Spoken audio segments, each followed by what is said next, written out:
Buongiorno a tutti.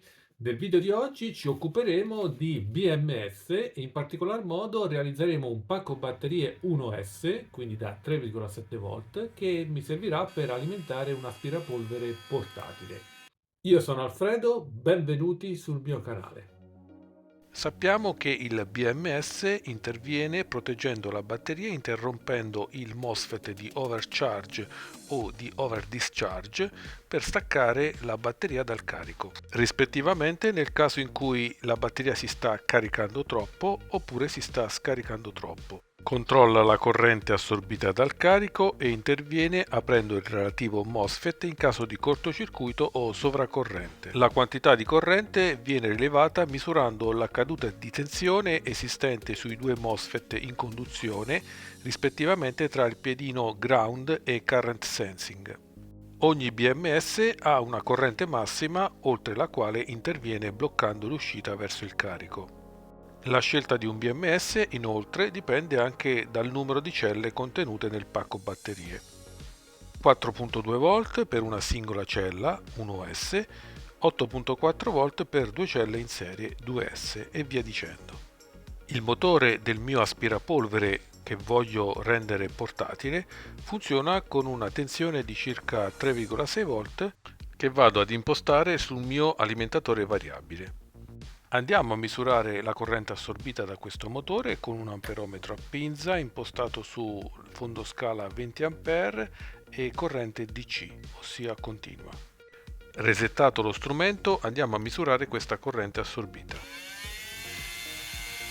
Abbiamo una corrente di 8.2 A a 3.2 V, dando una potenza del motore di circa 26 watt. Tuttavia, allo spunto del motore, cioè all'avvio, questa corrente può anche superare i 10 A. Questa differenza dipende essenzialmente dalla potenza del motore. Per sicurezza consideriamo sempre un 20% in più per la corrente di spunto. Nello scegliere la corrente del BMS massima si dovrà tener conto proprio di questa massima corrente di spunto, specialmente per dispositivi che prevedono l'utilizzo di motori elettrici. In quest'ultimo caso, infatti, E se il BMS non è correttamente proporzionato per questa corrente di spunto notevole, potrebbe intervenire e bloccare l'alimentazione al motore. all'interno di un chip BMS sono presenti infatti diversi circuiti di protezione. Il primo, che misura la tensione tra VCC e ground, la tensione della batteria, scollegandola quando è al di sopra dei 4.2 volt o al di sotto dei 3 volt. Un secondo circuito di protezione invece misura la corrente attraverso il pin di current sensing, che rileva la caduta di tensione presente sui due MOSFET in conduzione. Questa tensione viene analizzata da tre amplificatori operazionali che si occupano rispettivamente di individuare il cortocircuito, il sovraccarico di corrente o l'alimentatore inserito per la ricarica. Le tensioni di intervento per queste tre tipologie di problemi sono indicate chiaramente nel datasheet dell'integrato. Ad esempio, per avere una sovracorrente occorre una tensione di 150 mV ai capi dei due MOSFET, mentre per un cortocircuito circa 1.2 volt. Queste tensioni dipendono dalla resistenza di conduzione dei MOSFET o RDS-on, Resistance Drain Source On. Si tratta di un valore estremamente basso. Per un tipico MOSFET utilizzato in questo tipo di BMS, questo valore di resistenza in conduzione si attesta tra i 5 e gli 11 milliohm. La somma di queste due infinitesime resistenze determina la caduta di tensione e di conseguenza anche l'intervento dell'eventuale protezione.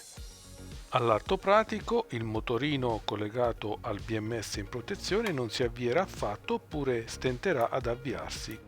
A questo punto la corrente massima non dipende dall'integrato, ma dipende essenzialmente dai MOSFET utilizzati per la commutazione. Ad esempio, ponendo più MOSFET in parallelo, si abbassa il valore di RDS-on e quindi aumenta la corrente gestibile dal BMS senza l'intervento della protezione. Per questo motivo, per qualsiasi BMS, ad esempio un 7S, maggiori saranno i MOSFET collegati in parallelo, più bassa sarà la RDS on e quindi maggiore le capacità in termini di corrente prima dell'intervento della protezione. A conclusione dell'argomento parliamo dei circuiti BMS con bilanciamento.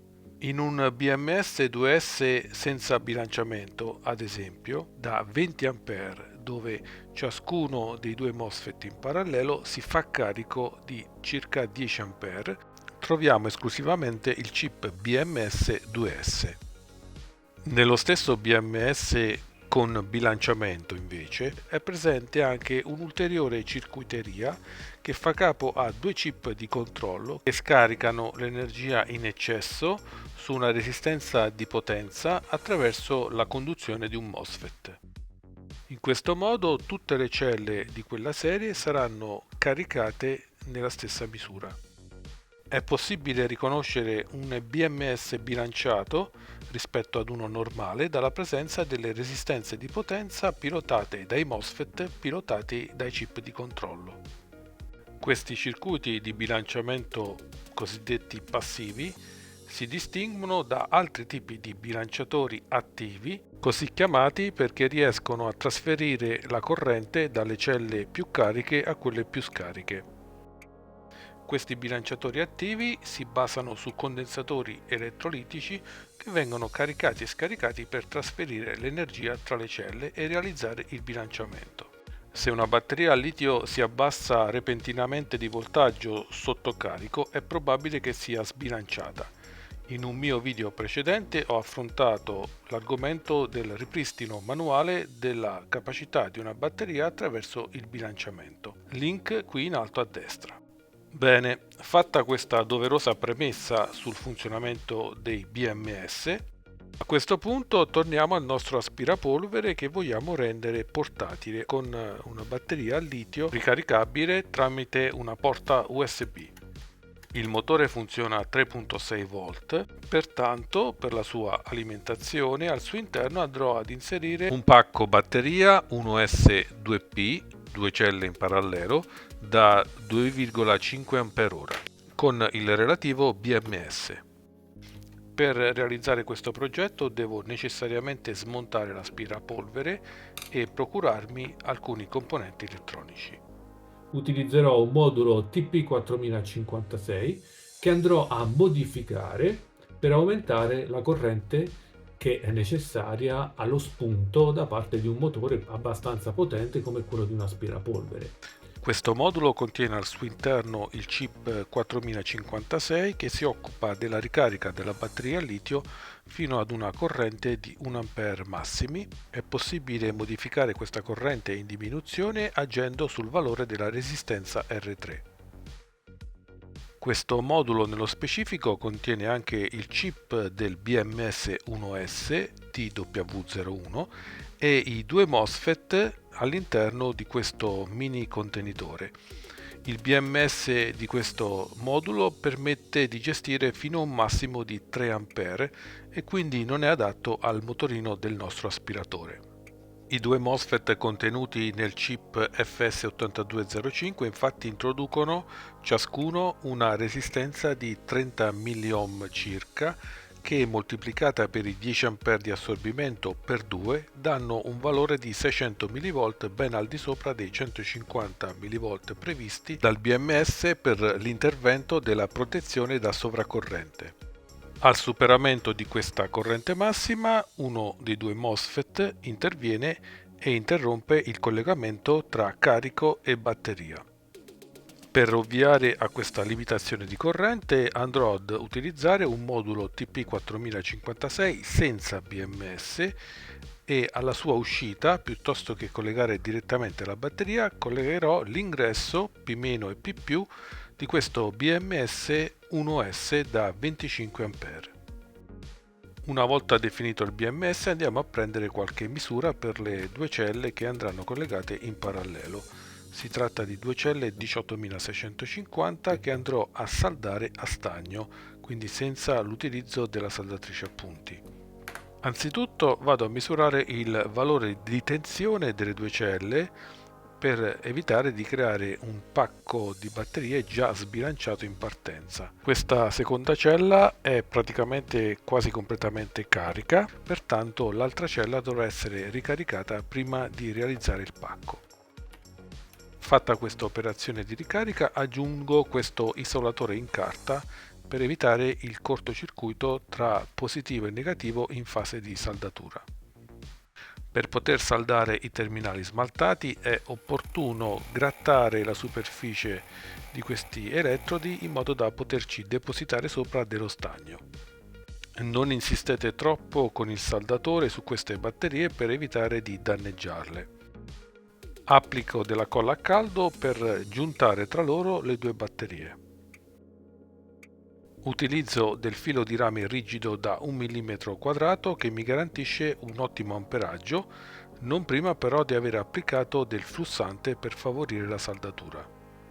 In questi casi è preferibile anche stagnare precedentemente il rame per agevolare il processo di saldatura in modo da togliere il saldatore prima possibile. Verificate queste saldature, è il momento di collegare i cavi da 2 mm quadrati per il collegamento al motore dell'aspirapolvere. Un tocco di flussante in punta e andiamo a effettuare le saldature con dello stagno abbondante. Una goccia di stagno sul saldatore favorisce la trasmissione del calore.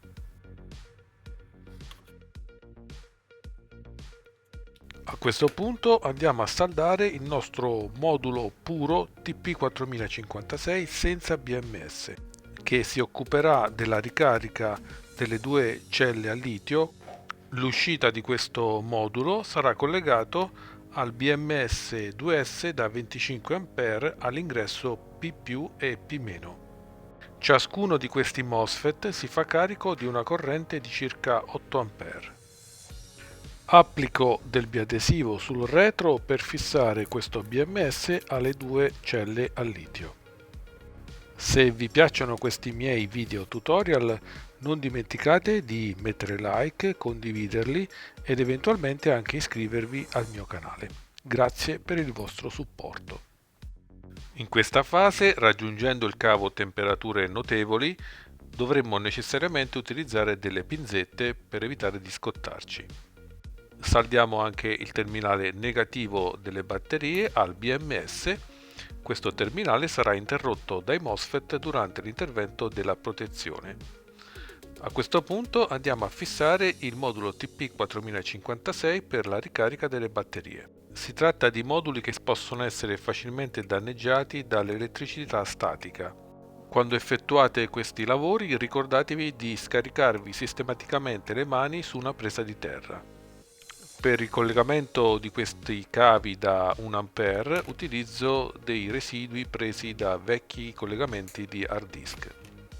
L'uscita del modulo TP4056 sarà collegato per la ricarica all'ingresso del BMS. Stagniamo sempre i terminali di ingresso del BMS per favorire la saldatura. Su alcuni BMS possiamo trovare ingressi e uscite separati per caricabatterie e carico. Una volta collegato il mio modulo TP4056, per essere certo che sia ancora in buone condizioni, facciamo un piccolo test di carica. Utilizzo un caricabatterie USB con connettore micro USB. Il LED di ricarica si accende correttamente. Al termine si spegnerà, la corrente in questo momento è di 0,51 A. A questo punto possiamo collegare un LED in parallelo al LED principale per portare all'esterno di questo modulo la segnalazione di ricarica in corso. Si tratta di LED rossi precablati da 12 volt in quanto hanno incorporata una resistenza da 1 kΩ. Verifichiamo che il LED non si surriscaldi. Questi LED da 5 mm vengono venduti con i relativi porta LED molto comodi da inserire nei nostri contenitori. Da questo momento in poi il pacco batteria è attivo, quindi prestate la massima attenzione ai cortocircuiti. In questo caso, essendo un'unica entrata-uscita, i fili del carico corrisponderanno anche all'ingresso del modulo di ricarica TP4056. In questa fase non dimenticatevi la prestagnatura dei cavi e di abbondare con lo stagno per favorire un'ottima saldatura. Per la ricarica di questo modulo ho deciso di aggiungere una presa USB Type-C esterna che andrà a sostituire la sua presa micro USB originaria. In questo modo potrò inserire il connettore USB Type-C in qualsiasi punto del contenitore con maggiore velocità di inserimento. Finalmente vado a saldare i cavi del motore. Scegliete cavi da almeno 2 mm quadrati che possano sopportare la notevole corrente di 10 A prevista dal carico. Un rapido controllo dei collegamenti ed è a questo punto che ricevo un'amara sorpresa. Il motorino infatti non si avvia affatto. Essendo questo un problema comune in molti progetti fai da te con pacchi batterie e BMS, vediamo come risolverlo insieme. Per l'esattezza il motore stenta a partire come se venisse bloccato dal BMS all'istante. Facciamo alcuni controlli di tensione sul BMS. Abbiamo la tensione delle batterie in ingresso e la tensione in uscita dai MOSFET. Quindi in questo momento i MOSFET sono in conduzione. La tensione arriva correttamente al motore, ma viene interrotta all'atto della pressione del pulsante. In alcuni di questi casi è possibile che la batteria abbia delle celle difettose che mandano in protezione da sottotensione il BMS, oppure c'è un problema di sovracorrente. La prova sotto carico non lascia dubbi, la tensione sparisce una volta premuto il pulsante di avvio del motore. Per fare chiarezza su questo fenomeno riprendiamo lo schema del nostro BMS e cerchiamo di capire perché si verifica questa interruzione. Una batteria carica sotto l'effetto del carico riduce la sua tensione a circa 4 volt, mentre il motorino funziona a 3.6 volt. A questo punto è necessario un piccolo passaggio teorico. In qualsiasi circuito elettronico la somma delle cadute di tensione corrisponde al valore di tensione fornito dal generatore, la nostra batteria a litio. Nel mio BMS, a fronte dei 4 volt generati dalla batteria, avremo una caduta di tensione di 3.6 volt circa sul motorino e la restante parte cadrà sul nodo dei due MOSFET in conduzione, per un totale di 4 volt, ossia la tensione del generatore. Ma questa caduta di tensione sui MOSFET, abbiamo visto in precedenza, è superiore ai 150 mV previsti per l'intervento della protezione da sovracorrente. E quindi ecco spiegato il motivo dell'intervento della protezione da sovracorrente che blocca l'avvio al motore. Maggiore sarà questa differenza e maggiore sarà la possibilità che il vostro BMS faccia intervenire la protezione. Vediamo come risolvere questo disallineamento utilizzando un piccolo stratagemma. Per risolvere il problema basterà infatti introdurre una caduta di tensione aggiuntiva nel circuito, aggiungendo ad esempio un diodo Schottky in serie al motore che permetterà di ridurre la caduta di tensione presente sui due MOSFET, disattivando di fatto l'intervento della protezione. In questo modo potremmo riallineare la tensione del generatore, la batteria, e la tensione del motore. Semplicemente vado a dissaldare il negativo del motore e ad inserire in serie a quest'ultimo un diodo Schottky 10 A 50 V. Questo diodo, con la sua caduta di tensione di circa 0,3-0,4 volt, riallineerà le tensioni tra batteria e motorino dell'aspirapolvere. Per aumentare la possibilità di raffreddamento l'ho montato direttamente a fianco alla ventola del motore, per cui starà sicuramente più al fresco. Finalmente possiamo procedere al collaudo vero e proprio senza l'intervento del BMS.